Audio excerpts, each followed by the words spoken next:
Dozens of people are missing and feared dead after a boat carrying about 200 people sank in a river in northwestern Nigeria. Meanwhile, Switzerland has decided to abandon efforts for an overarching treaty with the European Union.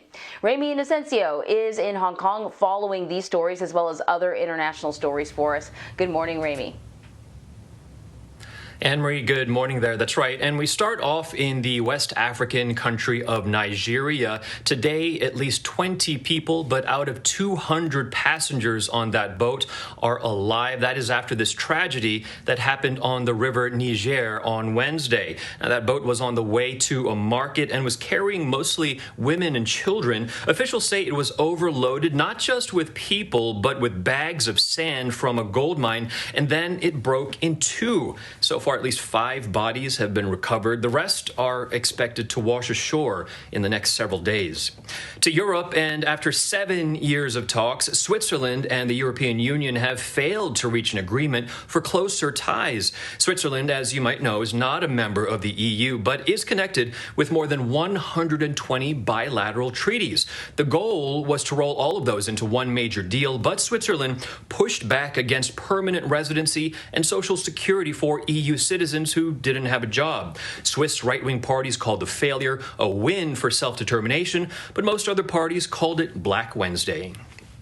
In Japan, there is now a warning of a possible new Olympic strain of the coronavirus if the Tokyo Summer Games go ahead as planned in less than 2 months. The country is enduring its 4th COVID surge right now, with many regions under a state of emergency, and only about 2% of its 126 million people are fully vaccinated. The head of Japan's doctors union said all the different strains of COVID will be in Tokyo. If an Olympic strain emerged from those, Japan would be criticized for 100 years. Now, in a recent poll, 80% of Japanese citizens said they wanted the games postponed again or canceled for good. The U.S. State Department is warning all Americans to avoid travel to the Asian nation. And here in Hong Kong, the government has banned this year's mass vigil and rally to remember Beijing's Tiananmen Square massacre on June 4th, 1989. Police here cited concerns for public safety because of COVID, and a ban of more than 4 people in public is now in place. That is, even though I can tell you the city, offices, restaurants, and bars are mostly back to normal.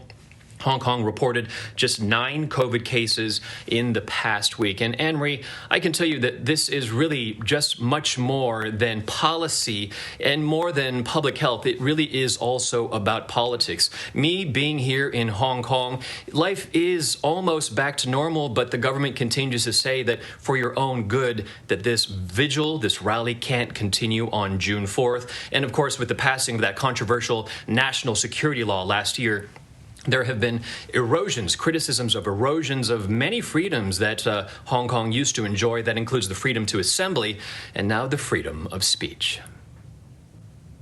Now, Ramy, as I understand it, even last year there were people that defied the order. I'm sure there were consequences. Do you know if there's any talk of defying the order again this year? Right. There has been talk, but the fear definitely is real here in Hong Kong. Now, what happened to the leaders of that vigil that went into Victoria Park, not too far from me, maybe a mile away?